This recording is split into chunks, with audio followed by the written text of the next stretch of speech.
Climate change is not just about us. We are affecting the entire planet, and almost 3/4 of the planet is covered by the oceans. So I'm adding this extra unit to Richard Alley's book in order to allow us enough time to explore the oceans, the effect of climate change on the oceans, and the effect of oceans on climate change.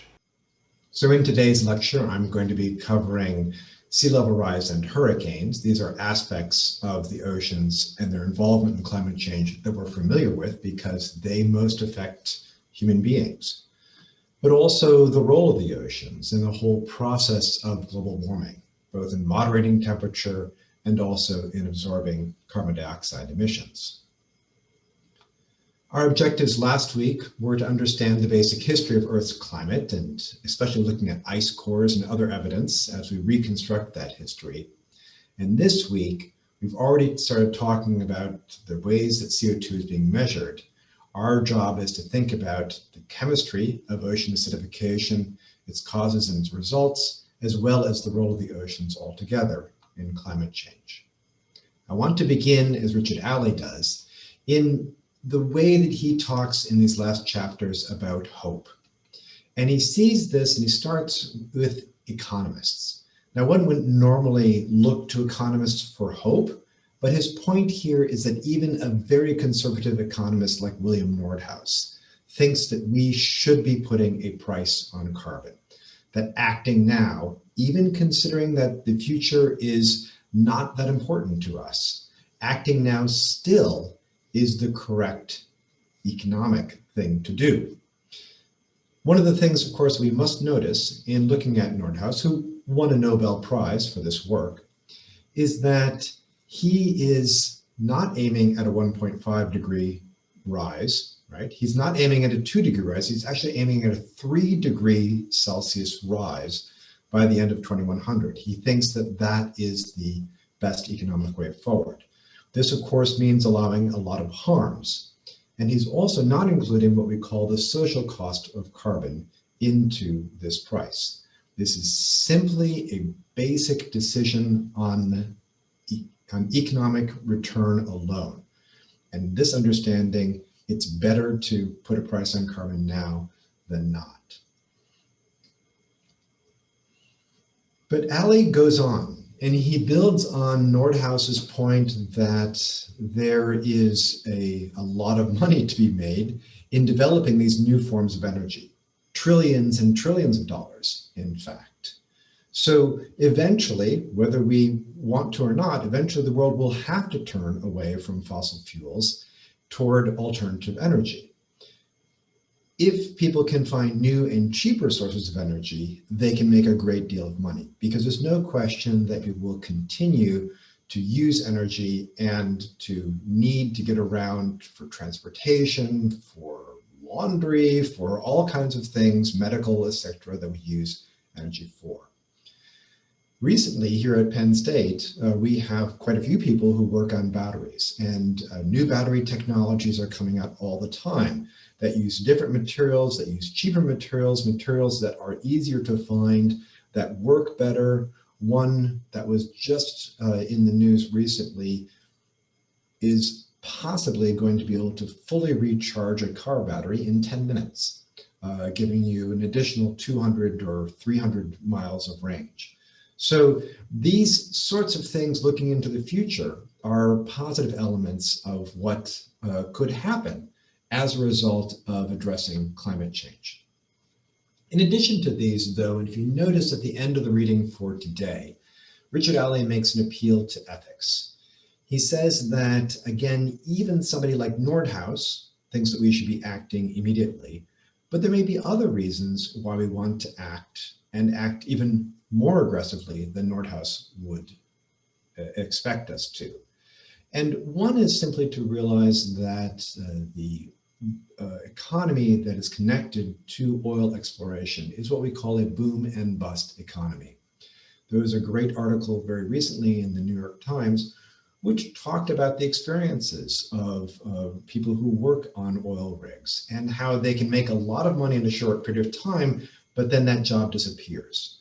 He was talking about working in North Dakota and the Permian oil basin, which is now pretty much tapped out. And the same thing will happen, of course, with Marcellus Shale. It's producing a lot of jobs and a lot of money right now for some people, but it will be tapped out and then those jobs will go elsewhere. The difference between that and, for instance, building solar farms or wind turbines is that once you build them, you need to maintain them and they stay. There is a consistency to them that is not associated with the development of oil or natural gas or other fossil fuels.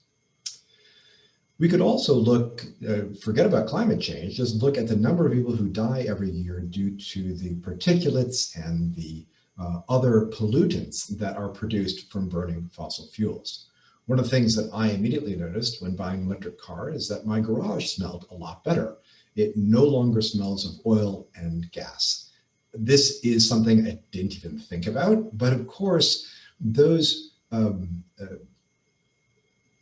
volatile chemicals that are part of our everyday life as we have gas-powered vehicles are actually really bad for us and could be cancer-causing and have other health effects that we simply can get rid of by getting rid of these fuels. So again, climate change doesn't even need to enter into this accounting. Certainly more people are dying every year from the direct effects of fossil fuel pollution than from the direct effects of climate change now, although that may change in the future.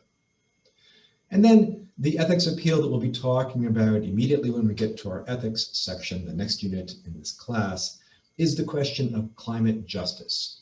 This is the very fact, and Richard Alley points it out, that those who have made the most from fossil fuels, who have benefited the most, are those who are probably going to suffer the least, at least in the short term, from climate change.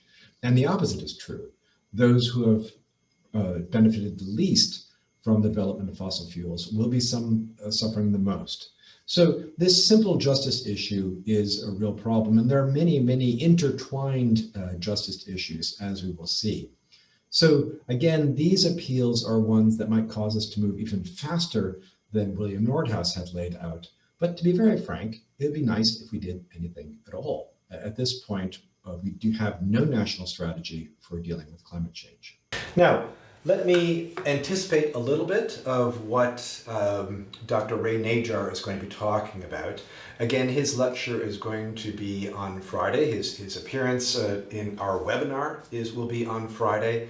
And so those of you writing response papers, those will be due on Wednesday instead of on Monday, as has been the case. And Dr. Najar has a wonderful presentation. I'm just going to summarize a few aspects of it in order to draw out the highlights that I really want you to pay attention to. So let's turn now to the key role that the oceans play in this system. We of course have sea level rise, and there are two aspects to this, two drivers of sea level rise. One is thermal expansion and the other is the melting of glaciers. Until very recently, it was thought that thermal expansion was the biggest driver in the sea level rise that we're currently seeing. And by thermal expansion, I mean that like most things, when you heat them up, they get a little bigger. Think of the wires on a telephone pole that stretch out in the summer and then contract in the winter. And this also happens with water. We don't normally notice it because a glass of water does not change appreciably depending on how warm or cold it is. But when you're talking about something as big as the ocean, just a small change in temperature will result in a change in the volume of that water. And again, something that large will affect the height of the water, that is to say, sea level rise on land.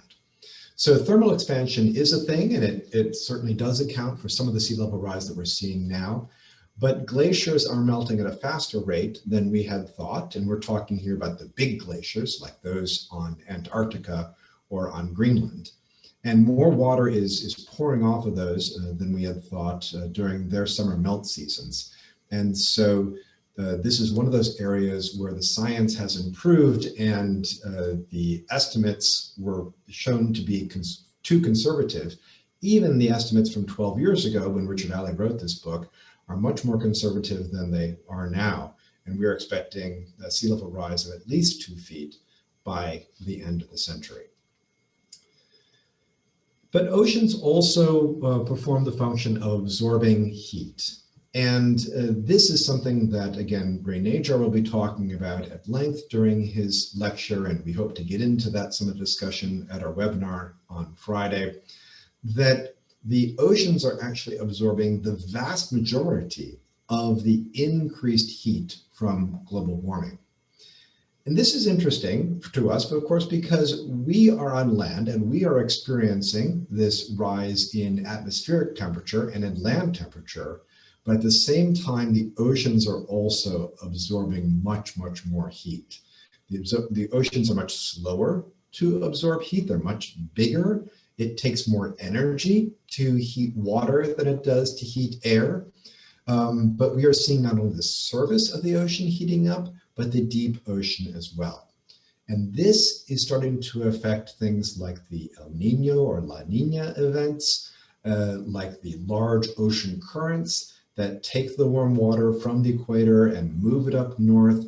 And so the result of this in terms of our climate, our lived experience of weather, is really unknown.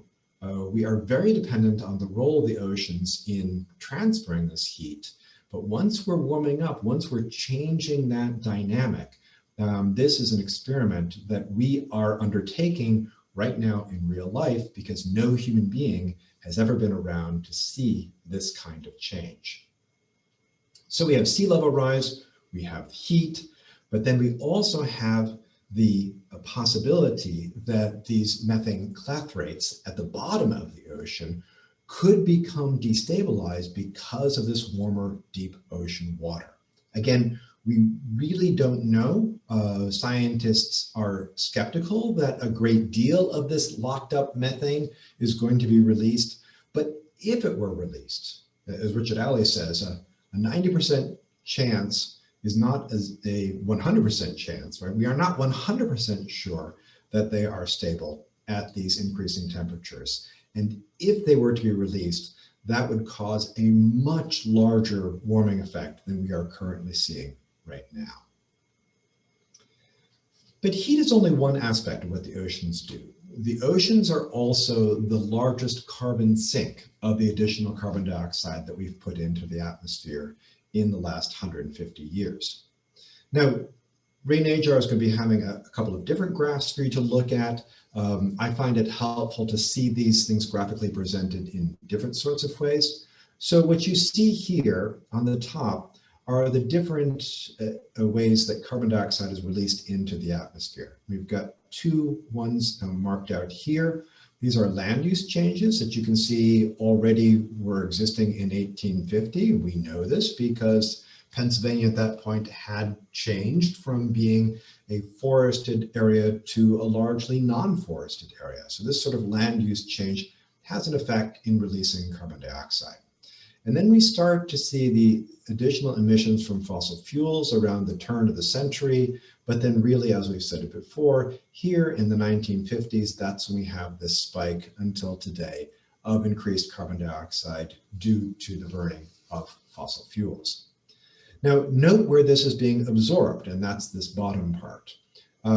It's a little disconcerting that we don't know where a lot of it's being absorbed. We think this is land or it's also ocean, but clearly the oceans are the largest sink, the largest area where carbon dioxide is being taken up in Earth's system.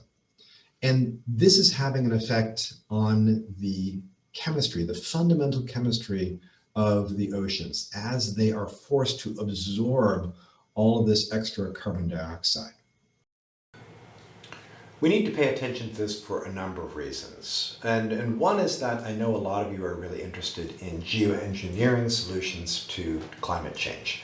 And these are being actively explored. Things like ways to block some of the sun's radiation so that we don't have as much of a warming effect. But geoengineering solutions like this would not affect the amount of carbon dioxide in the atmosphere.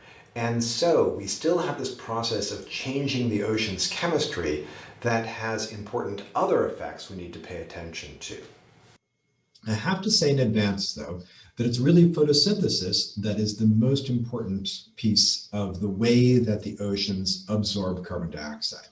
This is a process, of course, that is going on not only for this 150 years, but going back for millions and millions of years, that algae and kelp and other marine plants undertake photosynthesis. They draw out carbon dioxide from the water and through the power of sunlight, sequester that in those sugars and in their cell walls. They may die and go to the bottom of the ocean, or they may be eaten by other creatures that then die and drift down to the bottom of the oceans. And in this way, carbon dioxide is sequestered, is locked up in the ocean floor. So photosynthesis is a terribly important part of this whole system. But what we're interested in is this process of ocean acidification. And to some extent, this is really very straightforward because carbon dioxide and water mix to become carbonic acid. So right there, we have this process of acidification. It actually is a little more complex then because this then molecule of carbonic acid breaks down into hydrogen ions and carbonate. And carbonate is the thing that's used by creatures, by shell-forming creatures, to create their shells, which are calcium carbonate. So this is the very thing that limestone is made of. The carbonic acid also breaks down into bicarbonate, leaving one hydrogen ion as extra. And in fact, most of the carbon being absorbed from the atmosphere into the oceans is undertaking this chemical change and becoming carbonate and bicarbonate. In the way this is being done, though, it actually makes less carbonate available to these creatures for their shell formation as the pH shifts lower and lower. So this process that we have of the oceans absorbing, again, some carbon dioxide exists in the oceans just as dissolved gas. It's a fairly small amount, but that is there. Most of it is immediately transformed into carbonic acid, and then that breaks down in this way, such that carbonate and bicarbonate are in fact the largest amount of the carbon that's being absorbed by the oceans. This is happening again at a speed that we have not seen before, and it's happening against the natural process of outgassing. We would expect a warmer ocean actually to hold less carbon dioxide because the solubility of carbon dioxide is less in warmer water. But in fact, the oceans are absorbing more because there's so much more in the atmosphere itself.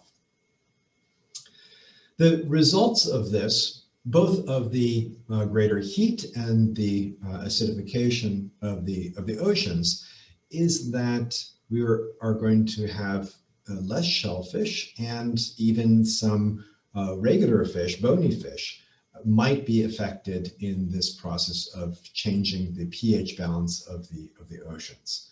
So this is something that's on the cutting edge of science right now, but the fact that so many millions of people are dependent on the oceans for their food is of deep concern. Okay, then looking ahead for this week, again on Monday, the day that hopefully you're watching this video, we are going to be spending most of our time drawing these interactions, these schematics that will be part of the first unit exam, focusing particularly on carbon cycles, the various carbon cycles we've been talking about, as well as feedback loops. On Wednesday, we'll have the final round for your presentation papers. Again, you should be preparing the readings and the videos on perusal, and we'll be going into your breakout rooms, into your research pods for students to present those papers and you to give them some help as they prepare themselves for the webinar, which will be on Friday with oceanographer Ray Najar. please do watch his lecture in advance, whether you're going to be part of the 10 presenters or not. This will help you a great deal in understanding what's going on. It's not that it's so very complicated between my lecture here and his lecture on Friday, but that it is new information, and some of the readings are a little bit difficult. So do take your time going through that. On the 22nd, that's Monday next, we'll be having a review session, and then the first unit exam is on the 24th, on Wednesday. So that's it. Looking forward to this week. I think you'll really enjoy hearing from Dr. Najar, and I find this information on the oceans personally to be some of the most exciting and interesting parts of the science of climate change.